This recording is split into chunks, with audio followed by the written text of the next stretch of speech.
So you had a chance to assess and diagnose your own team in terms of similarities, differences in values among your team members. Now let's look at some of the research that's really informing how we manage our teams and ultimately how values impact team performance. So I'll give you one example, and there's extensive amounts of research on values and team functioning and performance, but I'll give you one example here, and this is another meta-analysis based on over 800 teams across a diverse set of organizations, regions around the world, different studies. And what you see here is collectivism, which is one of those 5 fundamental cultural dimensions. And I've aligned it with a preference for teamwork, which is another form of collectivism, another form of that value. And then what you see here is the impact, the correlation, if you will, between collectivism, the average level of collectivism, as well as the variance or diversity, or in this case what I called heterogeneity of collectivism. So the average would be the average for the team, and heterogeneity would be how much variability or diversity on collectivism or preference for teamwork is there in the team. Some people are really collectivistic, some people are really individualistic, would be high heterogeneity, whereas everybody is collectivistic or everybody in the team is individualistic would be low heterogeneity. What you see here is the correlation between, in this case, collectivism and team performance. So what do we learn from these data? Well, we learn that greater levels of collectivism or greater levels of a preference for teamwork or group work leads to higher team performance. The correlation is positive and quite strong. So again, collectivistic cultures tend to be Asia, Middle East, South America. Contrast, United States, UK, Australia tend to be quite individualistic.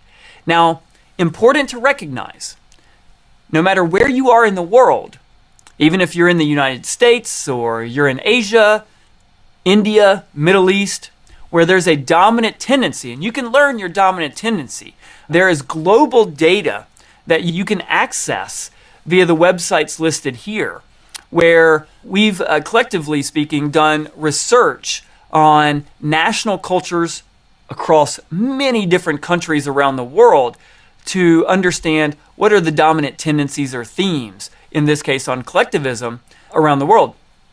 And so depending on where you are, what country you're from, you can go to these websites and look and see where does my country fall relative to other countries around the world. Very interesting data.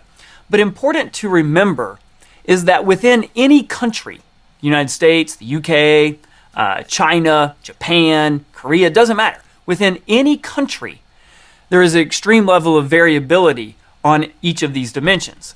So the US, for example, is a relatively individualistic culture when it's compared to a China or a Saudi Arabia. But even within the United States, we have individuals who are very individualistic, and we have individuals who are extremely collectivistic. And so it's really important to remember as you begin to compose your team that what we find is on average people who are more collectivistic when put with other people who are more collectivistic, such that the team average is higher, those teams tend to perform well.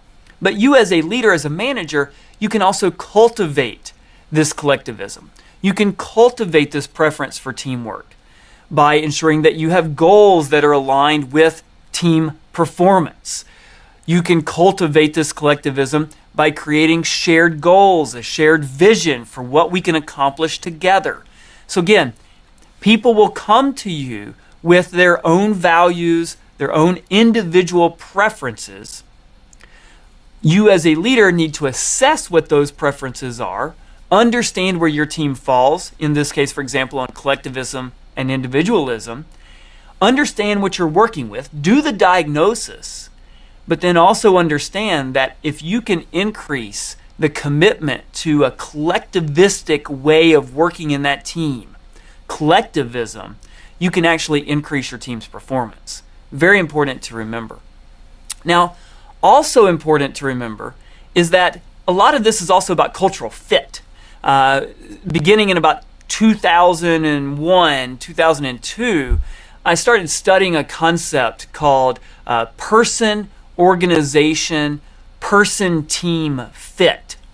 And this really is a perception that team members have, coworkers have, about how well they fit with their team members, how well they fit with their organization in terms of values. And there are other dimensions of fit, but in many cases we focus on how well do I think my values align with this other person's values? Or how well do I think my values align with my team's values? Or how well do I think my values align with my organization's values?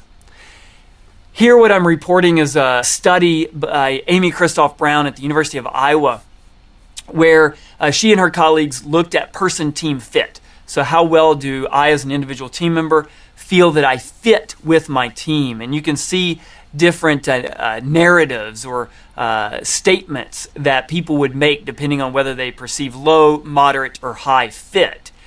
And what we find is that depending on whether your team members perceive that they fit, perceive that their values fit with the team's values, has fundamental implications on job satisfaction, how committed team members are to your team, how well you perform, how cohesive you are.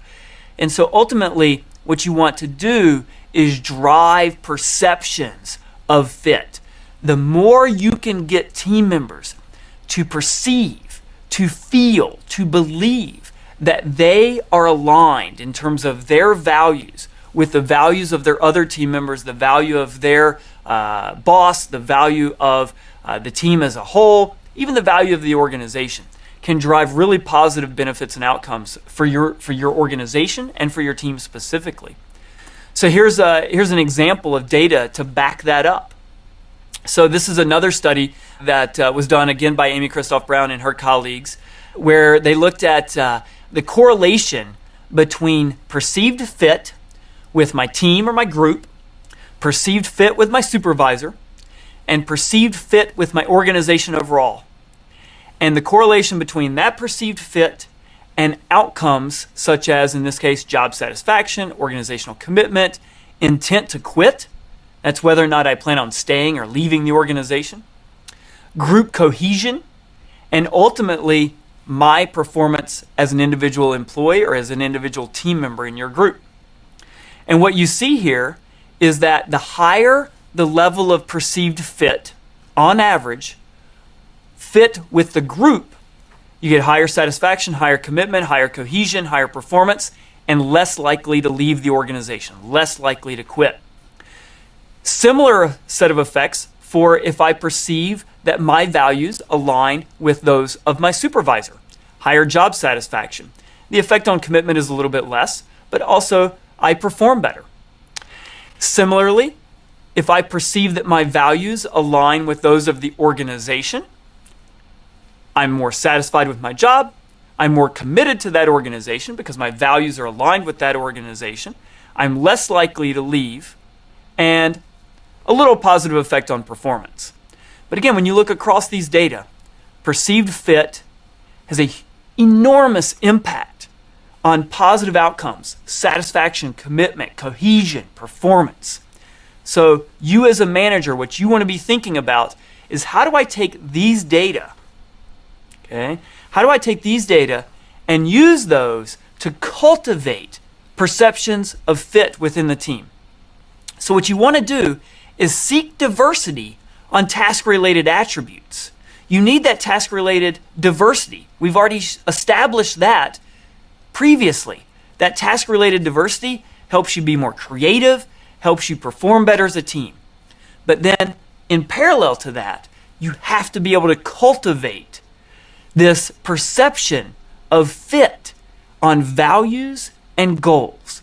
We share the same objective and we share the same values. We can come from different backgrounds, we can have different skills, we can have different functional areas of expertise. All of those are task-related attributes, diversity that's going to help us perform better as a team. But in order to capture the value of that diversity, that task-related diversity, we have to cultivate this notion of fit in terms of we share the same values and we share the same goals.